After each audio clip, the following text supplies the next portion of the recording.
ये तयशुदा बात है कि PTI को, तहरीक इंसाफ को, इस हुकूमत ने फैसला कर लिया है कि जी किसी जलसे की इजाज़त नहीं देनी, कोई भी वजह हो जाए, नहीं देनी। तो इसका मतलब है वो उन्हें चैलेंज कर रहे हैं जी।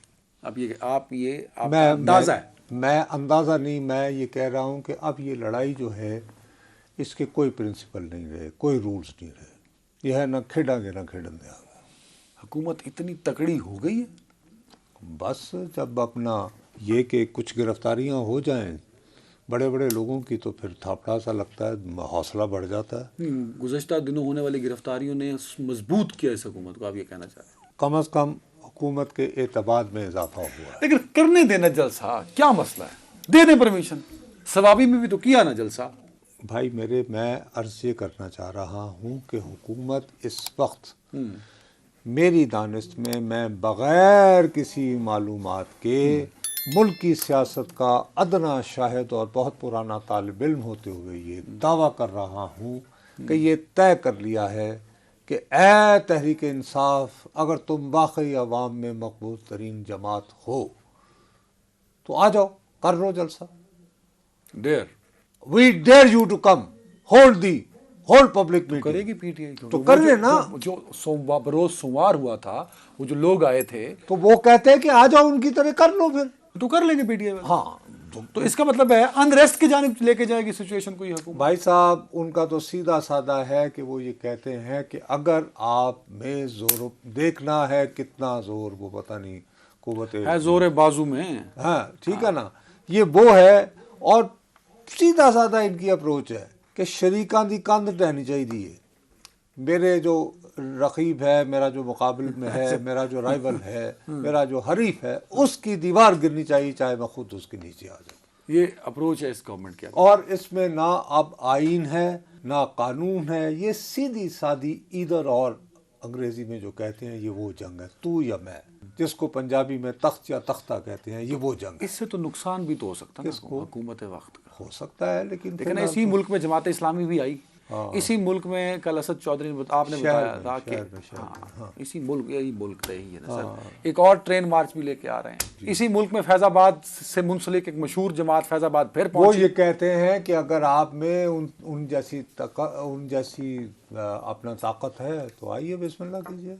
तो अब कल वो देखिए ना, उन्होंने फैसला किया है, अली अमीन गंडापुर साहब बहरहाल वजीर आला हैं खैबर पख्तूनख्वा के। खैबर पख्तूनख्वा के, हाँ केपी मत कहा, नहीं मैं खैबर पख्तूनख्वा के, केपी के नहीं कहता। और वो कह रहे हैं कि मैं खुद हुजूम की क़यादत करता हुआ जो है वहाँ पहुँचूंगा, तरनौल में ग़ालिबन इकट्ठा होगा। अब जाहिर है कि इससे पहले आपको याद होगा वो परवेज़ खटक साहब जिन दिनों होते थे वजीर आला, वो आ रहे थे यहाँ पे, तो मोटरवे इंटरचेंज पे ही नहीं, तो जब वो इधर खान साहब अपने बन्नी गाला में ही वो हो रहा था, याद है ना, और वो उधर मुसलसल आंसू गैस हो रही थी, ठीक है ना। 25 मई को भी अगवा हुआ था ना, तो कहीं नहीं, उससे पहले भी तो आप पहले कहा 25 मई वाला भी हुआ था, नहीं निकल सके। मैं तो बता रहा हूँ परवेज़ खटक साहब, ठीक है पहुँच गया। तो अब ग़ालिबन अली अमीन गंडापुर साहब को भी धक्का दिया जा रहा है कि ओके फाइन, गो अहेड। नहीं, वो तो खैर उनके जज्बात हो सकता है, वो आए और देखिए अदनान, आप खामखा की इस वक्त हम जो बात कर रहे हैं, हम बात कर रहे हैं तख्त या तख्ता वाली जंग, और जंग और मोहब्बत में मेरे भाई कोई उसूल नहीं होते। लेकिन जोर तो बराबर का होना चाहिए ना। आप PTI का जोर इस वक्त हुकूमत वक्त के जोर के साथ, PTI के साथ अवाम होंगे, बहुत मकबूल होंगे, हुकूमत के पास डंडा है और क़ुव्वत है, आगे बात करें। डंडा हुकूमत के पास है जी, मैं भी काफ़ी, आजकल तो ज़रा ज़्यादा ही है। तो अब दूसरी बात यह है कि मैं तो, आपने मुझे खामखा का उलझा दिया। मैं आज वाक़अतन, आप बराए मेहरबानी मेरी आपसे दरख्वास्त है कि ज़रूरी नहीं होता कि मैं हर चीज़ के बारे में मुझे इल्म हो। मुझे आज बानी तहरीक इंसाफ ने अडियाला जेल में गुफ्तगू करते हुए, आप अडियाला जाना चाहते थे, उन्होंने ये फरमाया, नहीं मैं अडियाला नहीं जाना चाह रहा, लेके जा रहे हैं। उन्होंने ये बात कही है कि जी फैज़ हमीद साहब का अगर आपने ट्रायल करना है तो ओपन ट्रायल करें। अच्छा, अब मेरा नहीं ख्याल कि वज़ीर आज़म होते हुए, बहरहाल इस मुल्क के वो वज़ीर आज़म रहे हैं, वो इतने लाइल्म हैं कि उन्हें ये पता हो कि यार दुनिया भर में कहीं भी कोर्ट मार्शल जो है वो ओपन ट्रायल नहीं होता। हाँ, उन्होंने कहा है कि वो कोर्ट मार्शल का कैटेगोरिकली कहा है। उनके इस बयान से मुझे खदशा लाहक हुआ है कि उनका यह ख्याल है कि अब गवर्नमेंट फैसला कर चुकी है कि वो उनके शरीक मुल्ज़िम बनाए जाएंगे, यानी बानी तहरीक इंसाफ को लगता है कि हामिद साहब का वो बनाया जाए, शरीक मुल्ज़िम बनाया जाए। अच्छा, अब मुझे अभी तक समझ नहीं आ रही। नहीं, वो तो बहुत बाखबर हैं। मेरी बात तो सुन लेना, तो बाखबर तो वो लग रहे हैं, क्योंकि जैसे ही उन्होंने ये बात की है तो मेरे बहुत ही होनहार भाई हैं, आपसे ज़्यादा मेहनत करता है बेचारा एजाज सैयद। हाँ। उसने अभी थोड़ी देर पहले अपने इदारे के लिए खबर दी है कि वज़ीर आज़म साहब को रिपोर्ट दी गई है, अच्छा, कि साहब फैज़ हमीद साहब के पास से एक पुराना बटनों वाला फ़ोन बरामद हुआ है, वो तो आपने कहा था, और एक बरामद हुआ है वो अकरम जो डिप्टी जो सुपरिटेंडेंट जेल हाँ, अडियाला का, हाँ, जिसको पकड़ा गया था। अच्छा, आज रावलपिंडी बेंच, अकरम से रिलेटेड कोई बात नहीं की, फैज हमीद से बटनों वाला फोन एजाज ने कहा है। उन्होंने ये कहा है कि इन दोनों की, अच्छा, दोनों का कहा है, अच्छा, ओके, इन दोनों की ठीक है, राब्ता का रिपोर्ट किया, और वो दोनों टेलीफोन यानी कि बरामद कर लिए गए हैं और उनकी हिस्ट्री भी ट्रेस हो गई। आज सेशन भी था असेंबली का सर, एजाज का दावा है, वज़ीर आज़म को बताया गया इस वक्त, ये कह रहे हैं आज सेशन भी मेरे ख्याल में था, कुछ अखबारों ने भी रिपोर्ट किया था जी, और बड़ी तैयारियां थी, सदर साहब को समरी भी भेज दी गई थी। हाँ। और ये इजलास जो है नज़र बज़ाहिर तहरीक इंसाफ के साथ मुफाहमत की तरफ एक पहला कदम भी हो सकता था। आज के इजलास में एक करारदाद मंजूर होनी थी। हाँ? वो क्या करारदाद है? वो करारदाद थी कि भाई वो जो जिस फैसले की वजह से कज़िया है उसको ज़रा रिव्यू कर ले सुप्रीम कोर्ट। अच्छा, ओके, ठीक। और मुतालबा जो था वो अहमद रज़ा कसूरी साहब का था बुनियादी। अब ये तो खैर वो उन्होंने इसको पसे पुश डाल दिया। अब मेरा अपना ये ख्याल है, खदशा है, मेरे पास ही कोई, मैं खबर की बात नहीं कर रहा हूँ, कि अब कौमी असम्बली का इजलास आइंदा हफ्ते उसी दिन बुलाया जाएगा जिस दिन बानी तहरीक इंसाफ फैज़ हमीद साहब के शरीक मुल्ज़िम के तौर पर गिरफ्तार हो जाएंगे।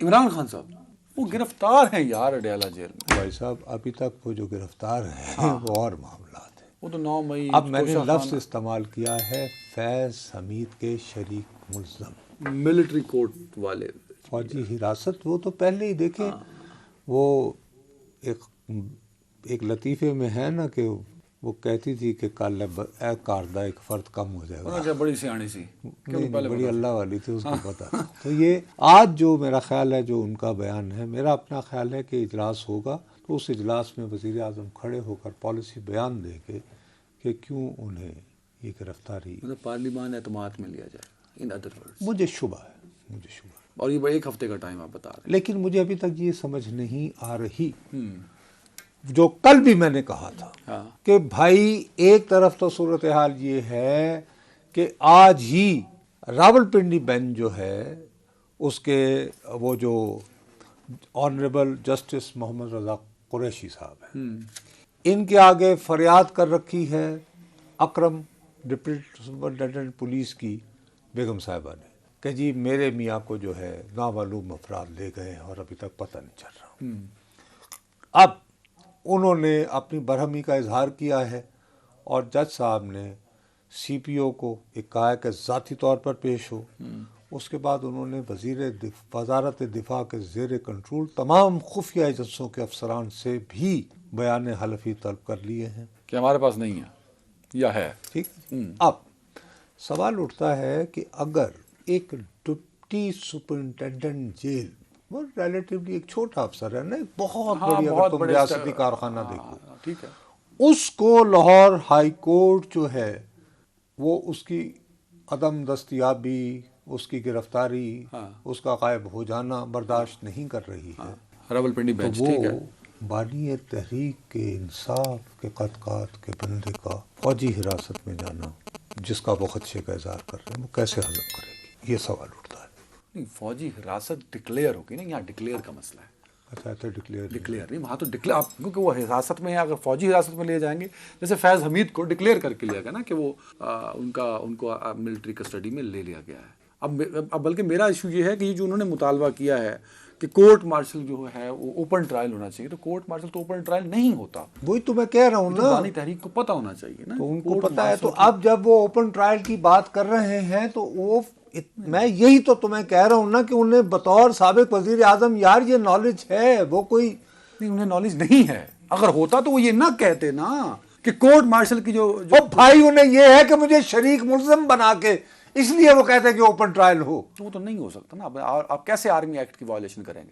आप कोई खास प्रोसीजर के तहत कोर्ट मार्शल की प्रोसीडिंग्स को लेकर, अगर आप एक बहुत बड़े आदमी हो तो आपके लिए रूल्स, आप भले चांद पे चले जाएं, आप जहां भी चले जाएं, अच्छा, एक खास प्रोटोकॉल्स को तो फॉलो करना है ना, उसको तो वायलेट नहीं किया जा सकता। आप मुझे बता सकते हैं, प्लीज मुझे गाइड करें, जिंदगी में थोड़ा सा संजीदा होकर मेरी मदद करें। क्या आप मुझे बता सकते हैं मतलब कि फैज हमीद साहब का जब कोर्ट मार्शल हो रहा होगा तो क्या होगा?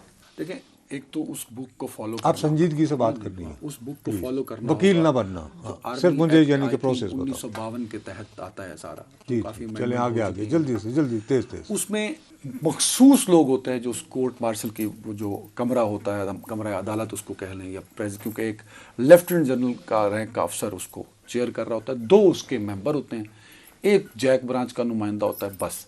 इसके अलावा वो लोग, जैक जी जज एडवोकेट जनरल, ये आर्मी का, जी जी। उसके अलावा अच्छा, कोर्ट मार्शल जो है वो ऐसे नहीं कि मैं नुसरत जावेद पे कोर्ट मार्शल लगा दूं, नहीं। कोर्ट मार्शल से पहले एक इंक्वायरी होती है, उसको हम बोलते हैं कोर्ट ऑफ इंक्वायरी, एक लफ्ज होता है जो उस मिलिट्री एक्ट के तहत, उसमें सारे आपके खिलाफ एविडेंसेस इकट्ठे किए जाते हैं, फिर उन एविडेंसेस की विटनेस किया जाता है, उसको ठीक है, वेट करवाने के बाद वो साइन होता है कि यस फैज नुसरत जावेद पे कोर्ट मार्शल की कार्रवाई, फील्ड जनरल कोर्ट मार्शल। आप कहना ये चाह रहे हैं कि जिस दिन फैज हमीद साहब को गिरफ्तार किया गया उस वक्त तक ये एविडेंस इकट्ठी कर ली गई थी और फिर गिरफ्तारी पर दस्तखत दिए गए? सिर्फ फैज हमीद नहीं, जब भी कोर्ट मार्शल की कार्रवाई किसी भी फर्द पर होगी, तमाम एविडेंस कलेक्ट हो चुके होंगे, वो वेट हो चुके होंगे। उसमें ये है कि अच्छा फिर क्या होगा, वो जो एविडेंस से रिलेटेड लोग होंगे उस दिन की प्रोसीडिंग के, वो लोग मौजूद होंगे। और एक और प्रोटोकॉल है, क्योंकि field general court martial under army act 1952 तमाम लोग यूनिफॉर्म में वहां मौजूद होंगे। इवन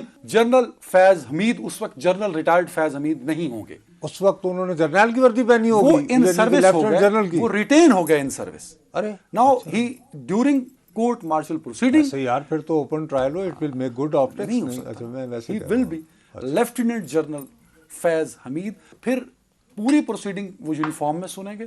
अब ये बताओ कि इमरान साहब कौन सी वर्दी पहनेंगे? वो वाली वो जो उन्होंने वर्ल्ड कप जीते हुए कप्तान? नहीं, क्योंकि वजीर आजम की तो वर्दी नहीं होती, वो क्या पहनेंगे? अब उनका कोर्ट मार्शल होता है या नहीं, दिस इज डिफरेंट। अगर मिलिट्री कोर्ट में जाएंगे तो फिर तो अलग प्रोसीडिंग्स हैं। अब जब आखिरी दिन भाई, मैं जिस वक्त अडियाला जेल के बासी किसी खदशे का इजहार करते हैं, मैं उन्हें आज भी अपने से 100 गुना ज्यादा वेल इन्फॉर्म समझता हूँ। ये बात मैंने भी सुन ली है। सोर्स खत्म हो गया, वो तो आप कह रहे हैं। आप कहते हैं मैं रिटायर हुआ क्योंकि आपके सोर्स खत्म हो गए, आपका लेगवर्क खत्म हो गया। अब जब ये सारा नेटवर्क पकड़ा गया, यस इमरान खान साहब हम जैसे 100 से ज्यादा बाखबर थे, सही है आपकी बात, लेकिन जब सोर्स मुक गए, एक ढूंढो 1000 मिलते हैं आशिकान, ऐसी बात नहीं है। मैं तुम्हें सीरियसली कह रहा हूं कि देखो, ये बात है कि अब मैंने जो बात सुनी, जो अभी मैं इसमें एक आखिरी चीज ऐड कर दूं, जब मैं सिर्फ एक बात कर लूं, सिर्फ एक बात, उसके बाद मैं एक और बात करूंगा, फिर मैं आपको मौका दूंगा, लेकिन पहले सिर्फ मैं एक बात करूंगा। मैंने ये सुना है कि फैज साहब के साथ फिलहाल किसी भी अस्करी इदारे के बंदे को शरीक मुल्जिम नहीं बनाया जा रहा। इनके साथ 2 सिविलियन जो है वो ट्राई होंगे। तो एक का तो मुझे समझ आ रही है, कौन? यही जो वो जो कह रहे हैं कि ओपन ट्रायल होना चाहिए, इमरान खान। भाई मेरा खदशा खबर नहीं जी, खबर नहीं, बिल्कुल कयासल है आपका। क्या मैं आपका खदशा, मुझे ये फील होता है, कानून भी तो किसी मर्ज का नाम होता है ना सर। मिलिट्री कोर्ट शायद एक ऑप्शन हो सकता है, court martial is a different story, मुझे नहीं लगता, मतलब मेरी ये फील है, मतलब मैं गलत भी हो सकता हूँ। अब मैं आखिरी जो बात बताने लगा था, जब कोर्ट मार्शल की प्रोसीडिंग पूरी हो जाती है, कंप्लीट हो जाती है और सुनाई जाती है, वो हाजिर सर्विस सारे, क्योंकि हाजिर सर्विस लोग होते हैं उस कमरे के अंदर, तो फिर जो प्रेसिडेंट होता है लेफ्टिनेंट जनरल रैंक का, वो फिर सुनाता है जब सज़ा, तो उस वक्त रैंक रिमूव किए जाते हैं आपके यूनिफॉर्म से। फिर वो सज़ा 1 साल भी हो सकती है, 10 साल भी हो सकती है, 15 साल भी हो सकती है, 25 साल भी हो सकती है। तो साकिब निसार और सजाए मौत उतारा जाएगा अगर पकड़े गए तो? साकिब निसार कौन है? वो जो चीफ जस्टिस होते हैं। ओ यार मैं यार नुसरत साहब अब मैं अच्छा तुम मेरी बात को मजाक समझ, मैं ब्रेक ना लेना। ये जो टेलीफोन गुफ्तगू जो आ रही है साकिब निसार साहब की, वो आएंगे वैसे वतन वापस, उनसे कोई गपशप हाँ वो लगाएंगे? पाकिस्तान से बाहर है। नहीं आएंगे या नहीं एक और शख्स के बारे में आपने कहा था, मैंने उसको चेक किया, आपकी खबर मुझे दुरुस्त लग रही है, जो 13-14 हमारे सीनियर्स कह रहे हैं मुझे उस पर भी है, लेकिन ये बाहर हैं, ये ठीक कह रहे हैं आप। वो आएंगे वैसे। अच्छा अगर वो आए और वो पेश हुए तो वो गाउन पहन के, वो तो पहनेंगे वो क्रिकेट के कप्तान वाली। मैं अब एक जो रिटायर्ड